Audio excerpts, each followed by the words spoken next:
To comprehend the depth of the shock, you first have to understand the mind of the man who felt it. For Corporal Kenji Tanaka of the Imperial Japanese Army, the world was governed by a simple, brutal, and elegant code. This code, a modern interpretation of Bushido, was not a suggestion. It was the entire architecture of his reality. It taught him that duty was paramount. The emperor was a living god, and death in his service was the highest honor a man could achieve. Surrender was not just a failure on the battlefield, it was a spiritual stain, an act of profound shame that erased one's identity, one's family honor, and one's very soul. A soldier of Japan did not get captured. He fought until the end, and if defeat was inevitable, he was expected to take his own life with the final grenade. To fall into enemy hands was to become a non-person, a ghost who had betrayed his purpose. Kenji and his comrades weren't just soldiers, they were disciples of a warrior faith, and its holiest scripture was the Field Service Code, which explicitly stated, "Do not live to experience the shame of being captured." This wasn't propaganda he passively consumed,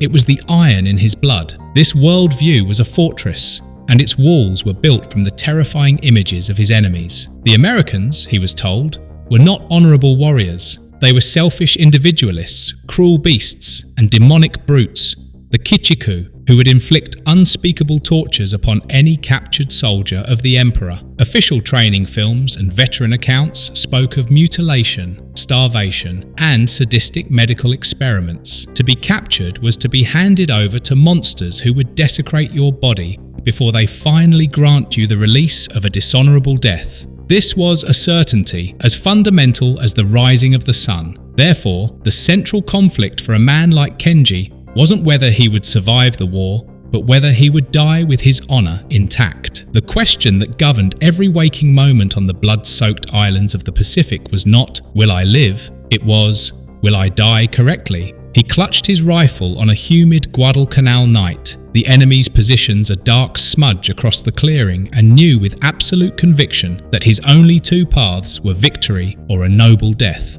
There was no third way. A prison camp was a lower circle of hell, reserved for cowards and the spiritually dead. The end came not with a glorious banzai charge, but with the deafening, earth-shattering roar of an artillery shell. One moment Kenji was returning fire from his foxhole. The next, he was waking up to a world of swirling dust and silence. The familiar sounds of battle had been replaced by a ringing in his ears. His rifle was gone, shattered. His leg was a mess of blood and torn fabric, the pain a distant throbbing drum. He tried to reach for the grenade on his belt, the final, honorable solution, but his arm wouldn't obey. Through the haze, enormous shapes began to resolve into figures. They were huge, much larger than he had imagined, and they moved with a casual confidence that was utterly terrifying. Their faces were smudged with dirt and sweat, their strange, round helmets casting them in shadow. This was it, the moment of truth. The arrival of the demons he had been warned about. He braced himself for the bayonet thrust,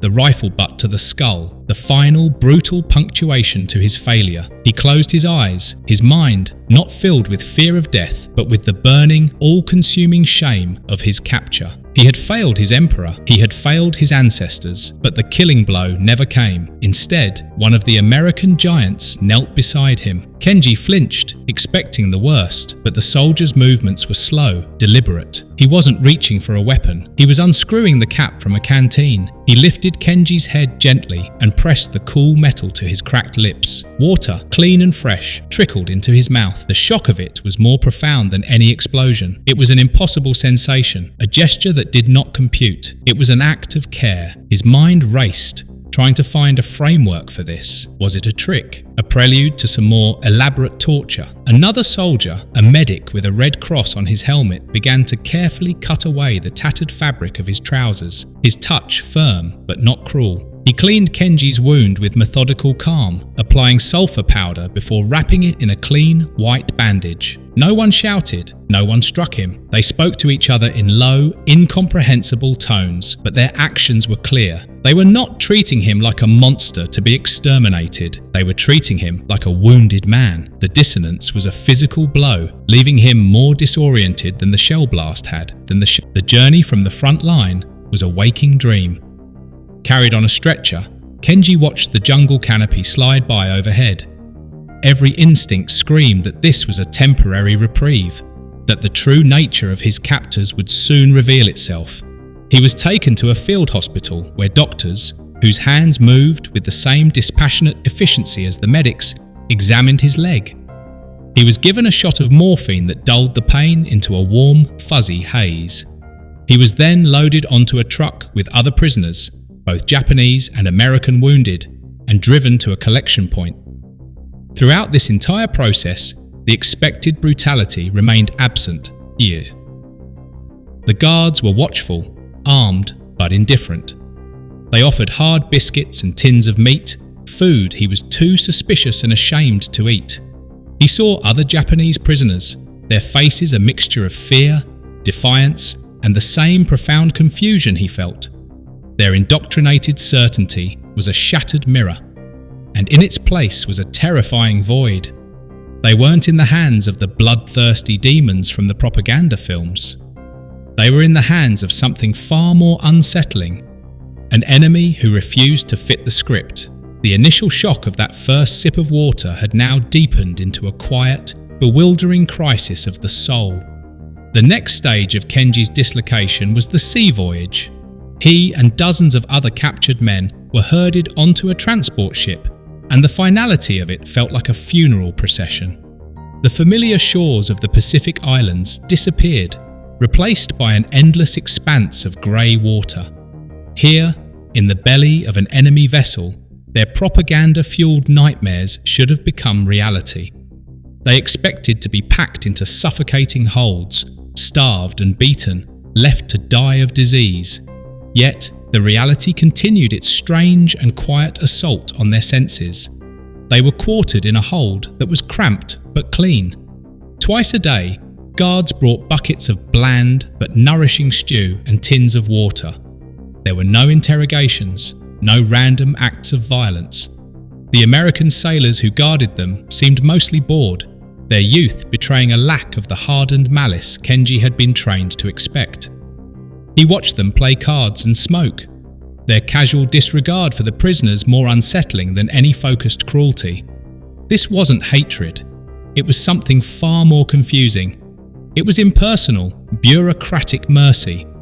For a man conditioned to see the world as a grand, violent drama of honour and sacrifice, this placid indifference was profoundly unnerving. After weeks at sea, they arrived at their destination, the Featherstone Prisoner of War Camp in New Zealand. The name meant nothing to them. As they were marched through the gates, a cold dread settled over Kenji. He saw rows of simple wooden barracks surrounded by barbed wire fences and watchtowers. This was it, the place where their dishonour would be formalised. He expected the process to begin with ritual humiliation. Instead, it was more like a bureaucratic intake. A New Zealand officer, his face stern but not hateful, read out the rules through a translator. They were to work, they were to obey, and they were not to try to escape. They were stripped of their tattered uniforms and ordered into showers. The hot water was a shock, a luxury he hadn't felt in years. They were then issued new clothing, simple denim trousers and shirts, coarse but clean, and given a number. Yet, when the camp doctor examined him, he asked for his name. "Kenji Tanaka," he mumbled, and the doctor wrote it down on a chart. It was a small thing, but it sent another tremor through him. They had not erased his name. In this place of ultimate shame, he was somehow still an individual. The days fell into a monotonous rhythm, each one a quiet refutation of his entire belief system. The most powerful weapon in the enemy's arsenal, he soon realised, was the food. In the Imperial Army, food was fuel for the Emperor's war machine, scarce and simple. Here, it was abundant. The first time he sat in the mess hall and was handed a tray with a piece of roasted mutton, potatoes, and a thick slice of bread, he stared at it in disbelief. His comrades whispered amongst themselves. Was it poisoned? Was this a way to fatten them before slaughter? He ate cautiously at first, his stomach churning with suspicion and shame. To eat the enemy's food felt like the ultimate act of capitulation. But hunger gnawed at him, and the food was not poisoned. It was just food. Day after day it came, porridge in the morning, stew for lunch, bread and cheese for dinner. He could feel the strength returning to his limbs, the gauntness leaving his face. The physical sensation of being well fed was a source of constant burning guilt. His body was betraying his spirit, growing healthy on the currency of his dishonour, while his comrades were still starving and dying on distant islands. The psychological blows kept landing, each one chipping away at the fortress of his indoctrination. There were the work details. They were sent to labour on local farms, and while the work was hard, the guards were largely content to watch from a distance. The local farmers, old men with weathered faces, sometimes offered them apples or cigarettes, small gestures of humanity that were impossible to reconcile with the image of the enemy. Then came the most destabilising event of all, the arrival of letters from the Red Cross. According to everything Kenji had been taught, he was officially dead. His family would have been notified of his heroic sacrifice for the Emperor. He was a ghost. Yet here was a man from his own platoon, holding a flimsy piece of paper, his body shaking with uncontrollable sobs. It was a letter from his wife. He was not dead to the world. His existence, his shameful survival, was now a known fact back home. The news rippled through the camp, a shockwave of mixed relief and horror. They had not been erased. They were still sons, husbands, and fathers, and the weight of that connection across thousands of miles of ocean was an unbearable burden. The final, definitive collapse of Kenji's worldview came not from a kind gesture, but from an act of baffling medical professionalism. A prisoner in his barracks named Sato fell critically ill with pneumonia. His breathing became ragged, his skin slick with a fever that raged for days. To Kenji and the others, the outcome was obvious. Sato was weak, a drain on resources. The enemy would surely let him die. It was the logical, practical thing to do. It was what their own army would have done. Instead, the camp's chief medical officer, a quiet, serious New Zealander named Major Williams, took a personal interest. He had Sato moved to the small infirmary, isolating him. For 3 days, Williams and his orderlies worked tirelessly, administering doses of the new, precious drug, sulfanilamide, that the camp had in limited supply. Kenji watched through the infirmary window as the doctor sat by Sato's bed, checking his fever, forcing fluids into him. There was no strategic benefit to this. Sato was not an officer with valuable intelligence. He was just a common soldier, an enemy, a unit of shame. And yet, this doctor was fighting for his life with an intensity that defied all logic. What do you do when the monster you were taught to hate insists on treating you like a man? Sato's recovery was a quiet, shattering event. He returned to the barracks, pale and thin, but alive. The men looked at him as if he were a ghost returned from a premature burial. The incident became a silent testament, an undeniable truth that now formed the new foundation of their existence. Their captors were not trying to kill them. In fact, they were actively working to keep them alive. This realization did not bring relief, but a new and heavier kind of psychological burden. The enemy's inexplicable humanity stripped them of their own righteous framework for hatred. If their captors were not the demons of propaganda, then what did that make them? The rigid discipline and military hierarchy that had governed their interactions began to fray. Men who had been non-commissioned officers and privates started speaking to each other simply as men, their shared bewilderment a more powerful bond than their former ranks. They were adrift in a moral ocean, their compass of honour and duty spinning uselessly. Their old reality wasn't just cracked, it had been pulverised, leaving them to build a new one from the dust, in the shadow of barbed wire. It was on such a day, adrift in this sea of confusion, that Kenji's old life intruded in the most unexpected way. The date was October 24th. In his former existence, as a son and a student, this day had been his birthday. But as a soldier of the Emperor, such civilian sentimentality had been burned out of him. Birthdays were for individuals. and he had been forged into a tool of the state, his life measured not in years but in service. He had not spoken of the date to anyone. It was a detail as meaningless as the colour of his eyes. He had spent the morning on a work detail, clearing scrubland under the pale New Zealand sun, his mind a familiar fog of guilt and dislocation. He felt profoundly alone, disconnected not just from his family and his country, but from the very man he used to be. He was a shell, performing the motions of life in a world that no longer made any sense, his identity erased by a kindness he could not comprehend and a shame he could not escape. He returned for the evening meal, expecting nothing more than another plate of mutton and another night of haunted sleep. As the men were finishing their meal, the gruff voice of a guard boomed from the doorway of the mess hall. "Tanaka! Kenji Tanaka!" Every Japanese head snapped up. Kenji froze, his spoon halfway to his mouth. His heart hammered against his ribs. A summons like this could only mean punishment, an interrogation. He had been caught hoarding a piece of bread, or perhaps he hadn't worked hard enough. He stood slowly, his legs trembling, and walked towards the guard, bracing himself. But the guard simply stepped aside, and the camp cook, a large, flour-dusted man with a permanently unimpressed expression, walked in. In his hands, he carried a small, clumsily frosted cake. A single, sputtering candle flickered in the centre, casting a tiny, dancing light. The entire hall fell into a stunned, absolute silence. The cook set the cake down on the table in front of Kenji's spot. A translator stepped forward and said, his voice echoing in the stillness, "The cook says he heard it was your birthday." Kenji stared at the cake. It was the most impossible object he had ever seen. It was a message from a world he thought he had left behind forever. In that moment, Kenji's soul broke. It wasn't the fear, the hunger, or the violence of war that did it, but the simple, staggering humanity of a cheap cake.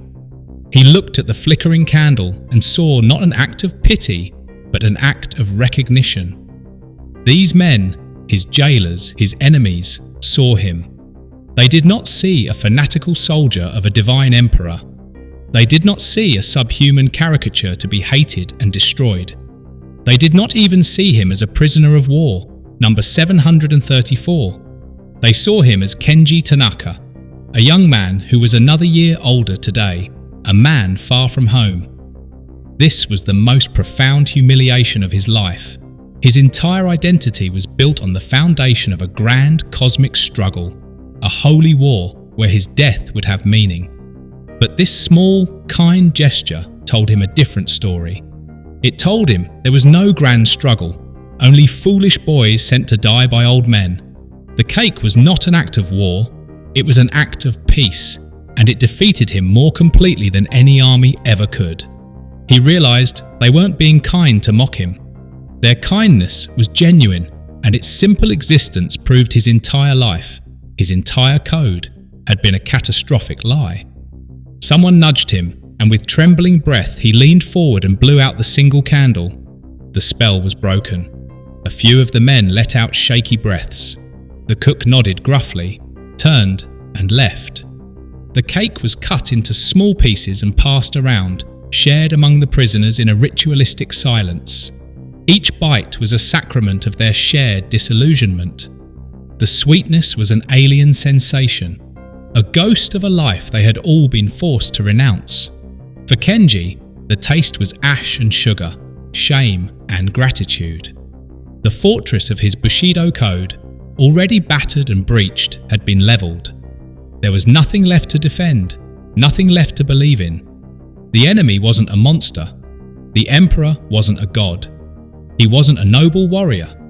He was just a man, and so were they. The truth was as simple and as devastating as that. A universe of certainties had been wiped out by a single candle on a lopsided cake. How does a man rebuild his soul after discovering his God is false and his devil is kind? When the war finally ended and the emperor's voice, for the first time, was heard over the radio announcing the surrender, There was no celebration in the camp, only a profound, exhausted silence. The journey home for Kenji and the other survivors was a reverse image of the one that had brought them there. They were returning to a nation they no longer recognized, and as men they no longer were. They were met not with parades, but with quiet suspicion and averted eyes. To many in their devastated homeland, they were not soldiers who had endured. They were ghosts who carried the stain of surrender. Their families, who had already mourned them as dead heroes, were now faced with the complex reality of their survival. Kenji discovered that the truth he had learned in the camp, the truth about shared humanity, was a language no one at home understood.